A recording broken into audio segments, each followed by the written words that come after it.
সকালবেলা যে কান্না কাঞ্চি এটা দেখি বিশ্বাস করতেন না আমার জীবন আমি দেখি না দুই চোখের মানে কি নামাজের আধা পালার হিন্দি অবস্থা দোয়া দৌড়ে গেছি। আসসালামু আলাইকুম। দেশ এবং দেশের বাইরে প্রবাসী অন্তর্গত যারা আছেন, আপনাদের কাছে আজকে অত্যন্ত দুঃখ ভারাক্রান্ত মন নিয়ে উপস্থিত। সকালবেলা ফজরের নামাজের পর আমাদের বিষ্ণুপুর গ্রামে যে ঘূর্ণিঝড় অর্থাৎ টর্নেডো যে প্রভাব বিস্তার করছে সেটা আপনারা নিজের স্বচক্ষে দেখতেছেন। এইখানে বিষ্ণুপুরে অসংখ্য বাড়িতে কঠিন তাণ্ডব চালাইছে, যেটা মানে ইতিহাস বিরল। আমি আমার লাইফে কখনো এরকম ঘূর্ণিঝড় কিংবা টর্নেডো এরকম আমি কখনো দেখিনি, যেটা আজকে প্রথম। এই বাড়িটার অবস্থা খুবই। আপনাদের বাড়ির নাম কি?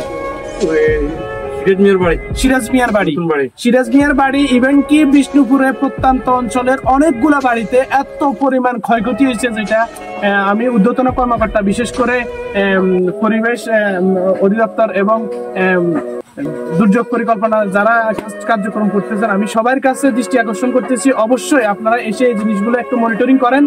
যাদের যে পরিমাণ ক্ষয়ক্ষতি হয়েছে, আমি আপনাদেরকে আসলে ক্যামেরায় সবকিছু বন্দী করা সম্ভব হচ্ছে না, তারপরে আমি কিছু জিনিস আপনাদেরকে তুলে ধরার চেষ্টা করতেছি।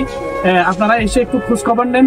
এই এলাকার মানুষের প্রচুর পরিমাণ ক্ষয়ক্ষতি হয়েছে। বিশেষ করে দেখেন, যদি একটা ঘরের পরিস্থিতি যদি এরকম হয়, তাহলে মানুষ কি রকম ক্ষয়ক্ষতির শিকার হয়েছে। দেখেন, গবাদি পশুর ঘর পর্যন্ত উড়ে চলে গেছে।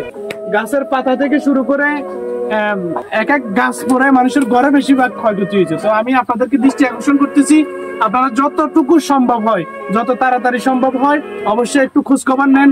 বিশেষ করে বিষ্ণুপুর গ্রামের এসে একটু নিজে থেকে একটু দায়িত্ব নিয়ে কাজটা করে দেন। তো সবাই ভালো থাকবেন, সুস্থ থাকবেন, আর এই ভিডিওটা অবশ্যই শেয়ার করে দেন, তাহলে এই এলাকার মানুষের একটু উপকৃত হবে, উপকারের কাজে আসবে। এইখানে কিছু কিছু জায়গায় এত পরিমাণ ক্ষয়ক্ষতি হয়েছে যে আমি ভিতরের দিকে যাওয়ার মতো কোনো অবস্থান নাই। এক একটা গাছ ভেঙে পড়ার কারণে রাস্তা পর্যন্ত বন্ধ হয়ে গেছে। তো আমি বিশেষ করে দৃষ্টি আকর্ষণ করতেছি, যারা ঊর্ধ্বতন কর্মকর্তা আছেন, অবশ্যই এসে যত দ্রুত সম্ভব এটার একটু খোঁজ নেওয়ার চেষ্টা করুন। আমার মরঘর টিন 16 টিন, মানে সাধারণ মরঘা ফাঁকা অবস্থা, সাত ফাঁকা, তাদের উপরে 16 টিন দেখছি। এই 16 টিনের ভিতরে একখান টিন নাই, এখন পুকুরের ভিতরে না, কোথায় গেছে টিন করতে পারি না।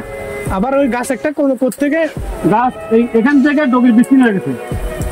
আল্লাহ আবার এখান থেকে ওই ঘরে চাও গেছে, করে গেছি যা ওইখানে গেছে, ওই টিনিয়ে ঠান্ডা করে নিয়ে গেছে। ওরে বাপ রে বাপ। তারপর এই যে মটমটা এইটা হয়েছে ইঞ্জিনে,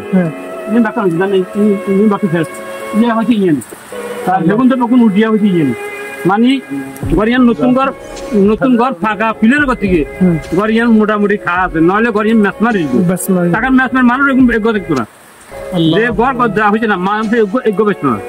যাই হোক, আল্লাহ পাক রব্বুল আলামিনের কাছে অসংখ্য শুকরিয়া যে ওনার কাছে বা ইয়ার কাছে আবেদন জানান যে কি অবস্থা হয়েছে। হ্যাঁ, অবশ্যই আমার এই ভিডিওটা আমি বিশেষ করে সেনবাগে, আমি আমার বয়সে দেখি না, আমার বয়স আমার এমনকি আমার মুরব্বীরা দেখেন। প্রিয় দর্শক, একটা জিনিস চিন্তা করে দেখেন, উনি ওনার এই বয়সে আজকের মতো এরকম তাণ্ডব কখনো দেখে নাই।